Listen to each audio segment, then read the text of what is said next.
Two experienced divers embarked on one mission, diving to the well casing located at 1,976 feet within the Little River Springs. Diving to this depth has claimed the lives of some, but others are not deterred. However, an unfortunate turn of events happened on this dive that would forever change their lives. In the state of Florida, there are many different springs, which are places where water comes up from underground. One of these springs is called Little River Springs, and it's located in the northern part of Florida. Little River Springs is pretty big, covering about 125 acres of land, and it's inside the Suwannee River County Park. This is a perfect spot for snorkeling, swimming, canoeing, kayaking, and scuba diving. All year round, the temperature of the spring stays the same at 72 degrees Fahrenheit. It's like having an air conditioner during summertime, but in winter, it's totally different. Little River Springs has water that's clear, not like the tea-colored Suwannee River, and the temperature of the water is different too. The spring is quite long, stretching about 150 feet, and inside it, there's a cave system that goes on for over 1,200 feet. The cave has one main tunnel, but as you go deeper, around 90 to 100 feet, you'll find smaller paths branching off. The farther you explore, the cave changes shape. It gets lower and wider, and the walls and floors get covered in thicker silt compared to the entrance, where the passages are big and rocky with clear water. If you dive all the way to the end, you'll come across the well casing. It's a man-made well that a farmer built to use the clean water from the spring. This is the most popular dive location for professional cave divers who choose Little River Springs. Mae Jones started cave diving when she was just a kid because she loved swimming and watching videos about exploring caves. This passion led her to study marine biology, and after she finished school, she decided to make cave diving a major part of her life. She went on lots of diving trips with her friends and other divers, having all sorts of adventures. It was one of these trips that she met Luke, who later became her husband. Their shared love for diving made their relationship special. Mae's passion for diving didn't just stop at going on dives herself. She also taught many other divers and became well-loved in the cave diving community. One summer morning, Mae and Luke planned to go diving at Little River Springs. Their goal was to reach the well casing, which is about 1,976 feet into the cave, and then turn back. They had a plan to dive together and stick to it.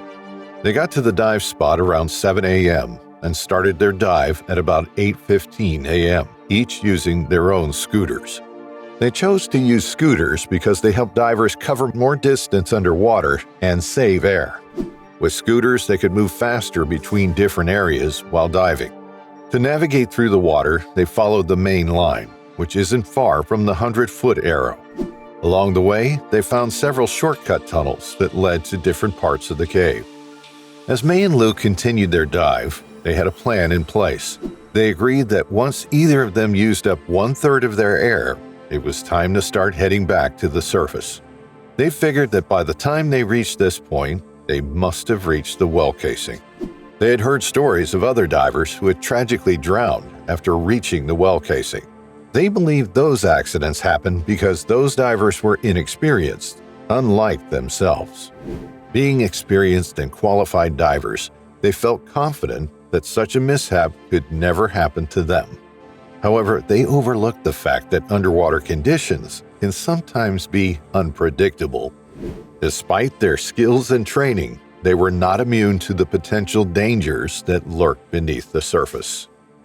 They dived through the main tunnel until they reached about 900 feet deep, where the main path splits into two, the Serpentine Way and the merry-go-round tunnels. These tunnels take different routes that eventually lead to a big room called the Florida Room.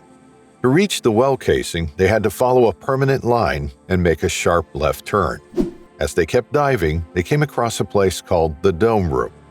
It's got a sandy bottom and is covered in thick mud and silt, which makes it harder to see and move around.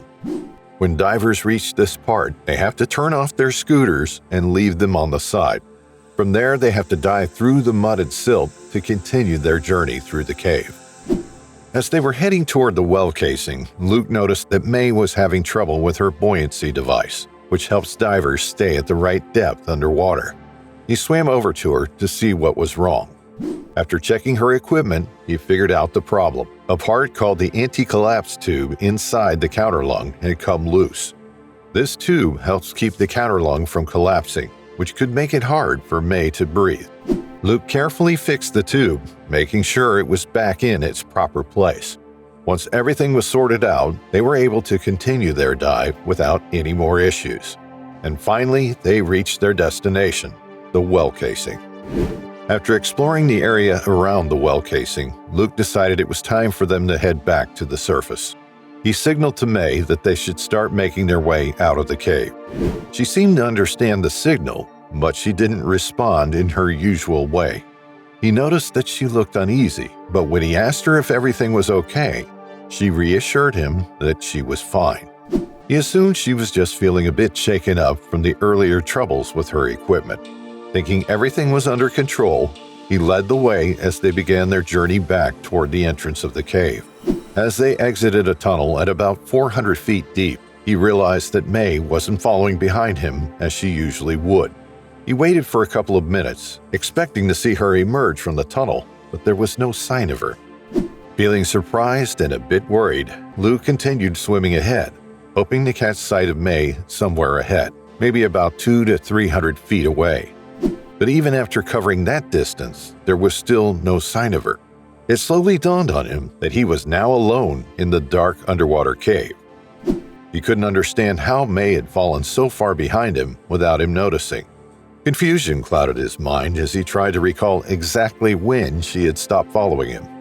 Deciding to backtrack to the well casing, where they had been together, he hoped he might find her along the way. And as he swam back, he encountered something unexpected.